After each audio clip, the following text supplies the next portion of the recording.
예. 의원님 22년 5월 9일 새벽에 그 명태균 씨한테 당선인이 김영선 경선해야 한다더라라는 취지의 메시지 보내신 게 맞는지랑. 저는 그걸 확인할 수 있는지 메시지가 남아있지 않아요. 그래서 왜 카톡이랑 이런 게 원래 핸드폰 바꿀 때마다 카톡 옮기려면 뭐 톡서랍 이런 거 가입하면 되는데 제 핸드폰 뭐 기자들 몇 분한테 보여줬지만은 거의 제 번호 공공재라 가지고 그 당원들 어르신들 단톡방에 엄청 초대돼가지고 용량 초과를 항상 못 넘어갑니다 제 거는. 그래서 그 뒤로 폰 2번 바꿔가지고 아마 그 부분은 넘어와 있지 않고 그 시기에 근데 반추해서 생각해 보면은 그 시기에 공천에 대해 가지고 굉장히 많은 말들이 그냥 횡행했고 그래서 그 중에서 그때 뭐 명태균 사장이 본인이 뭐 대통령에게 이야기해가지고 이렇게 뭐 공천을 받는 것처럼 알고 있어서 그래서 저는 뭐 그건 아닌 것 같은데 전혀 그런 얘기가 나왔다면 제가 공관위 쪽에 전해 듣기라도 할 텐데 그런 기류가 없기 때문에 그냥 공관위는 그냥 전반적으로 일상적인 절차로 진행한다 이렇게 들어가지고 그런 걸 그냥 잘못 알고 있는 것 같아서 전달해 준 정도라고 생각하시면 됩니다. 근데 이미 그 전날이 사실상 공천 확정 전날이잖아요. 네. 이미 경선을 할 수 없는 시점인데 왜 그런 문자를 보내신 건지 새벽에.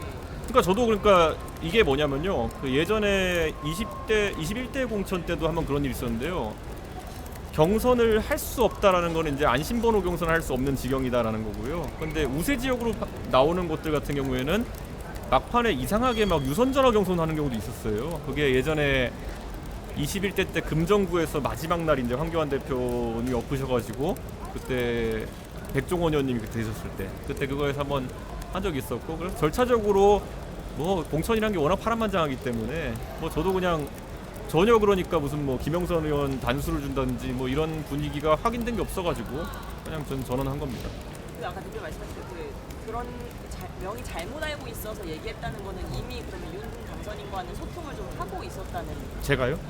그러니까 아니요, 명이 저는- 잘못 알고 있다라고 얘기해서. 아니 저는 그러니까 윤석열 대통령이 만약에 그런 낌새가 있었으면은 제가 뭐 어떻게든 인지를 했을 거거든요. 공관에서 저에게 전달한다든지 그런 게 없었기 때문에 그런 분위기 아니다라고 얘기해 준 거죠.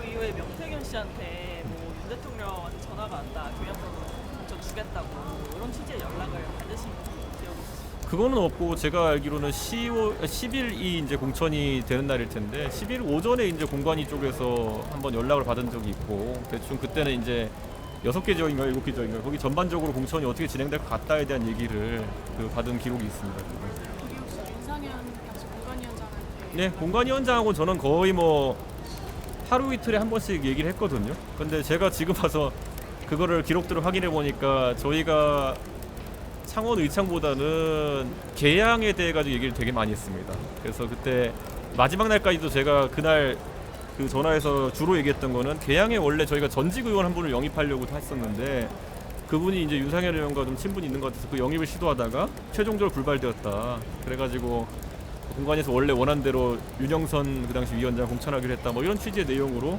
그때 얘기를 했던 걸로 기억해요. 그건 기록이 있습니다. 그건. 네. 그 말인 즉슨 결국 그 재보궐 공천 결과는 5월 10일 당일 오전에 아셨다는 거죠. 그렇죠. 근데 뭐 그 전에 뭐 7, 8, 9일쯤 되면은 굉장히 공관위원장이랑 상황에 대해 상의는 많이 했습니다. 네. 그래서 뭐 아까 제가 말씀드렸던 의창군 전혀 상의 안 했고요. 공관위원장이랑 7, 8, 9일쯤에는 그때 보면 개항이 이제 주요 핵심 거라 가지고 특히 제가 최근에 기록 확인해 보니까 6일날 안철수 의원이 이제 그 인수위원장을 그만두는 날이더라고요. 그래서 그 이후에 이제 분당 갑을 어떻게 할 것이냐에 대해 가지고 굉장히 상의를 많이 했던 그런 기록이 있습니다. 근데 그 보도 나오거든요. 보도에는 그 의원님이 보내셨다는 카톡이 윤이 김영선 경선해야 한다더라라고 나오거든요. 그런 게 다 이제 그러니까 제가 원래 공천한다고 앉아 있으면은 이런 정보 저런 정보 굉장히 많이 들어오거든요. 근데 거기에 보면은 뭐 그 보면 결과적으로 그 말이 완전 틀린 정보잖아요. 그래서 저도 그냥 들리는 정보들 전달하는 거지. 경선한다라는 말이 들린다를 전달하는 거지 뭐 어디 들었다 이런 건 아니죠. 그건. 거기서 말한 윤은 대통령 당선인이거든요. 대통령이죠. 네. 그것도 누구한테 특정한테 들으신 게 아니고 전원을 그냥 일기에 뭐 전달했. 그렇죠. 왜냐면 결과적으로 틀린 말이었잖아요. 그러니까 저도 공관위에다 직접적으로 이걸 물어볼 상황은 아니었다는 거죠.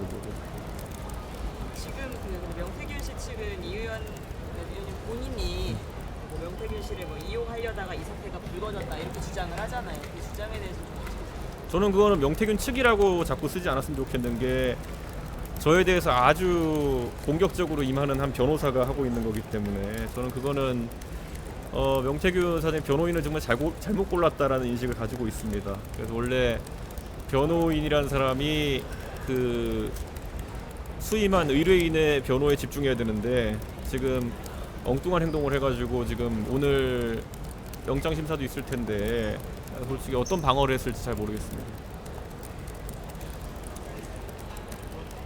그 여론조사 관련해서 그러니까 미래한국 연구소 대표가 의원님께서 2021년 전당대회 나오셨을 때 무상 여론조사를 제공했다라고 이제 주장을 했거든요. 여기에 대해서 혹시 그러니까 이분들이 주장하는 거에 있어서 그러니까 무상 여론조사라고 계속 얘기할 거면은 무엇이 무상 여론조사다라고 해야지 이제 반박을 할 수 있거든요. 예를 들어서 저는 그때 명태균 사장이 예를 들어서 저를 위한 여론조사를 해가지고 저에게 결과치를 제공했다 그런 일이 없습니다. 그러니까 그때 계속 이제 들고 나오는 게 무슨 뭐 P&R과 머니투데이가 했다는 조사가 저를 위한 조사니 그러는데 그 조사 매주 하던 조사였고 그 조사가 시작하는 조사에는 저는 후보에 들어가 있지도 않았어요. 제가 3주 참가에 그때 후보자로 들어가거든요. 그러니까 그런 구조 자체가 말이 안 되는 거고 지금 와서 그냥 갖다 붙이는 거에 가깝다 이렇게 봅니다. 만약에 지금 언론에서 파악한 뭐 특정 여론조사가 있으면은 뭐 저한테 물어보시면 제가 그거 답할 수 있는데요. 그냥 아무 특정 여론조사 없이 그냥 그런 식으로 얘기하는 건 의미가 없다. 그분들이 아마 그걸 특정해가지고 얘기하면 나중에 그거는 또 반박되고 책임을 져야 될 상황이기 때문에 구체적으로 막기 어려울 거다. 그래서 저는 뭐 그런 부분 파악하시면 저한테 물어봐 주십시오. 그리고 검찰이 네. 의원님에 대한 조사를 검토하고 있다는 뭐 해봤자 참고인 조사 성격이겠죠. 그러니까 지금 이 상황에서 어차피 공천 전반에 대해서 파악하고 있는 건 어차피 당대표니까 그런 맥락일 거고. 그런데 뭐 최근에 보면은 이제 뭐 검찰에서 흘러나오는 내용들이나 이런 것들 뭐 어떤 경위에서 흘러나오는 건지 모르겠지만은 지금 이 사건에서 가장 중요한 대통령의 공천 개입 여부와는 크게 관계없는 일들을 자꾸 언론에 이렇게 나오게 하는 것은 저는 결코 바람직한 모습은 아닐 것이다 이렇게 생각하고요. 뭐 혹시라도 검찰에서 뭐 확인이 필요한 부분이 있어서 조사를 하겠다고 하면은 전 당연히 가가지고 이미 나와 있는 것보다 더 확실한 것들을 얘기해줄 의향이 있습니다.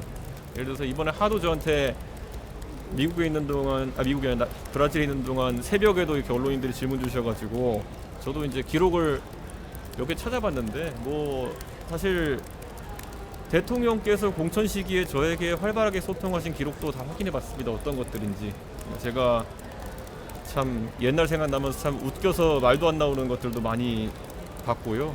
예를 들어서 대통령께서 어느 도당위원장이 이준석이 말을 안 듣는다고 대통령에게 읍소해가지고 저한테 특정 시장 공천을 어떻게 해달라고 하신 적도 있고 그리고 또 서울의 어떤 구청장 공천을 또 이제 지금 있는 사람들이 경쟁력이 없으니까 주는 게 좋지 않냐 이런 말씀하신 것도 있고 뭐 이런 거 저도 오랜만에 새록새록 이렇게 다 찾아봤습니다. 그래가지고 뭐 검찰이 그런 부분까지 궁금해할지 모르겠지만은 만약 궁금해한다면은 일체를 다 얘기할 생각입니다.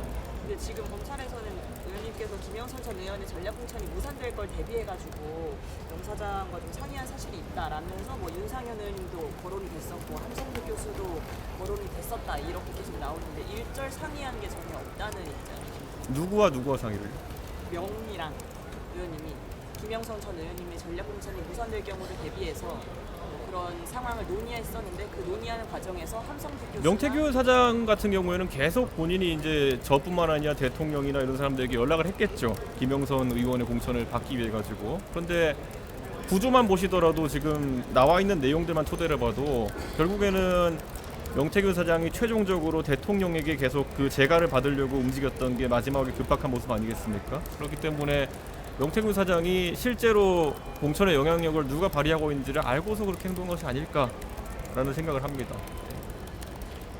그럼 의원님께서 당대표 시절에 공천 관련해서 뭐 윤석열 대통령이나 김건희 여사한테 직접적으로 연락을 받으신 적도 있다는 말씀이죠? 저는 뭐 그 부분에 대해 가지고는 당연히 당대표와 대통령 당선자가 소통할 수 있는 부분도 있고, 그래서 뭐 저는 예전에도 언론 가서 얘기했는데 뭐냐면요, 만약에 이 가장 흔한 케이스가 뭐냐면은 누가 대통령과 여사의 의중을 팔아가지고 공관위에다가 이제 영향력을 끼치려고 하는 경우 있을 때는 저는 그걸 대통령한테 이 사람이 이런 소리 하고 있던데 실제로 이게 뭐 제가 알아둬야 될 일이 있습니까? 뭐 이렇게 물어보기도 했고요. 근데 이거는 뭐 통상적인 공천에 대한 상의가 아닐까 뭐 그런 생각을 합니다. 왜냐하면 이제 대선 직후에 있는 지방선거와 보궐선거다 보니까요. 윤상현 공관위원장도 그걸 한번 얘기한 것 같은데, 대선 기여도라는 약간 모호한 기준을, 저는 개인적으로 그건 별로 안 좋아합니다만은 공관위에서 신경을 썼던 것 같아요. 그래가지고 근데 사실 저도 당대표로서 대선 때 어떤 사람들이 어디서 일했는지를 아는 사람도 있지만은 모르는 사람이 이제 뜬금없는 얘기를 하면은 확인해봐야 될 필요도 있지 않습니까? 그래가지고 뭐 그런 맥락에서 확인해보는 것들은 종종 있었던 것 같습니다. 그리고 대부분의 경우에 확인이 됐고요. 네, 그게 가타부타 확인이 됐고요.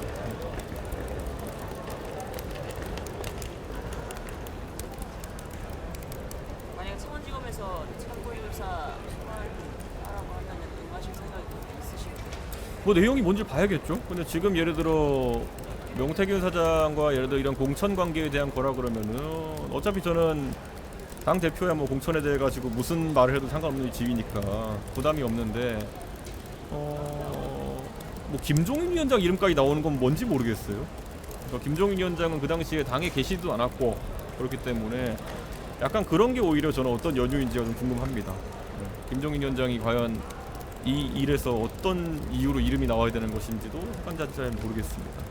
그래서 뭐 예를 들어 명태균 사장과 대화를 주고받았던 사람들 전부 다 소환하겠다느냐? 그런 것도 아닌 것 같고, 네. 그 기준이 좀 명확하면 오히려 응하기 쉬울 것 같습니다. 2022년 4월에도 네. 명씨 집 주장인데요. 김영선 전 의원 전략공천을 대표님께서 그때 당시 약속했다 이런 주장인데, 뭐 당시에 뭐 전략공천을 대표님께서 설명하시게 된. 그러니까 이게 뭐냐면 명씨 측이라는 게 제가 봤을 때는 그 변호사 다르고 지금 뭐 그 말은 이제 강혜경 씨가 녹취해서 이제 들었다고 주장하는 바인데, 저는 강혜경 씨랑 김소연 변호사랑 그다음에 명태균 사장이 명태균 씨 측으로 묶일 수 있는 그런 통일된 입장인지에 대해서 지금 전혀 그렇게 보지 않고 있거든요. 그렇기 때문에 저는 그 부분에 대해서는 뭐 이렇게 정확히 말씀드린 게, 그때 그 전략 공천을 얘기해서 4월 달에 그때는 후보가 누군지 상대 후보가 누군지도 모르고 1, 그다음에 2, 공관위가 꾸려지지도 않았고 공천이 시작되기도 전이니까 그때 뭐 전략 공천에 대한 그런 얘기가 나왔을 때는 전략 공천이라는 건 원래 경쟁력이 월등한 사람이 받는 거다. 그러니까 경쟁력이 월등하다는 조사가 있으면은 그거 뭐 어떻게든 나중에 공관위 꾸려지면 공관위가 갖다 주면 되는 거다. 그렇게 얘기했던 거고. 근데 그때 보니까 그거를 저도 그 강혜경 씨한테 그걸 전달했다는 녹취를 보니까 뭐 그 상대 후보로 예상되는 민주당 후보와의 경쟁력을 비교해서 그거 여론조사에서 우위가 있는 것이 나오면은 공천을 준다 이런 식으로 했다고 얘기를 하던데, 그거는 일반적인 전략공천에서 나오는 게 아니죠. 전략공천이라는 거는 당내 후보들 간의 경쟁력 비교해서 월등히 한 후보가 우세할 경우에 단수 공천을 주는 거거든요. 그러니까 그거는 애초에 전달 과정에서 잘못 이해한 것 같은데 그거는. 그리고 잘 생각해보면 창원 의창구는 굉장한 우세 지역구이기 때문에 우선 그 민주당 후보와의 비교를 하는 것이 큰 의미는 없습니다 여기. 그래서 그리고 그게 제가 알기로는 공표 조사도 아니었을걸요? 그런 결과가 공표된 걸 제가 보질 못해서 그러는데, 공표 조사가 아니었으면 더더욱 의미가 없죠 그거는. 그거는 제가 봤을 때 어떤 개연성이 잘 모르겠습니다. 의원님께서 김 여사님이 뭐 공천 관련해서 뭔가를 추천하거나 이런 사례가 있더라도 뭐 선의의 차원이었을 거다 이런 식으로 말씀하실 경우가 있었는데, 저는 선의의 차원이라고 한 적 없습니다. 선의의 조언일 거라고. 정확히 제가 한 말을 들여다보시면은 이렇게 불안정한 공천 개입 의혹을 기사화에서 터뜨렸을 때 저쪽에서 선의의 조언이라고 해명할 수 있다. 이거는 선의의 조언이라는 얘기는 완전 다른 얘기죠. 왜냐면 저는 처음부터 그 의혹 자체가 완결성이 떨어진다고 계속 얘기했잖아요. 완결성이 떨어진데 이거 갖고 가가지고, 왜냐면 저는 그 텔레그램 문자를 본 입장에서 뒤에 보면은 나도 도와주고 싶지만 도와줄 수 없다가 이제 사실 결론인 문자를 가지고 공천 개입을 주장하면은 아 이거 다 그냥 친한 사람한테 아는 사람한테 그냥 선의의 조언해 준 거다라고 빠져나갈 수 있기 때문에 오히려 그래서 제가 거기서 제가 그 단정 짓지 않겠다 한 거지. 그걸 지금 제가 봤을 때는 저한테 선의의 조언이라 했다 하는 거는 그거는 비약이죠. 그리고 이제 저는 김현- 끝까지 했던 말은 완결성이 떨어진다는 말을 했고 그거는 지난번 JTBC 보도에서 그 문자 내용이 보도되면서 실제 완결성이 떨어지는 게 확인이 됐고요. 네. 김건희 여사 관련해서 공봉투 받았다는 온라인 점 혹시 보셨나요? 글쎄요. 그러니까 그거를 갖고 21년 9월에 뭐 받았다느니 22년도에 6월에 받았다느니 뭐 여러 얘기가 있는 것 같은데 사실 김건희 여사가 해명해야 될 일 하나 늘었네요. 그러니까 저한테는 뭐 햄버거 하나 달랑 사주더니만은 네. 네. 알겠습니다. 자, 아침부터 왜 여기까지? 대표님 때문에요. 저는 당직 아니, 아닙니다. 오늘 우리 우원식 의장님 방 브라질 성과를 취재해야지. 네? 내려갔나? 내렸어? 네.